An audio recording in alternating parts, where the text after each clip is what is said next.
engorda de tanto. Que nós desenvolvemos voltado prioritariamente para o pequeno agricultor. Mas não impede que médio produtor ou até um grande produtor possa desenvolver o sistema de engorda, onde não há necessidade de montar um renário completo. Então, com isso, cada kit ele consegue produzir 250 kg de rã a cada safra. Isso tira ele de 4 a 5 meses. Se ele trabalhar com um grupo de 4 kits, no sistema rodízio, ele produz 250 kg de rã por mês.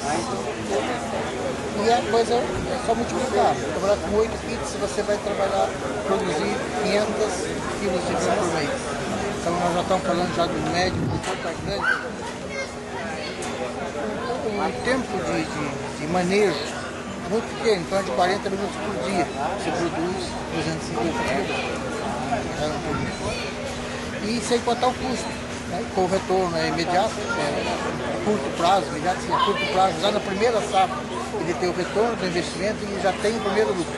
Na segunda safra o lucro, se ele vender a R$10 quilo da rã, que é 50% do preço do mercado hoje, ele tem um rendimento líquido de R$1.650 por mês.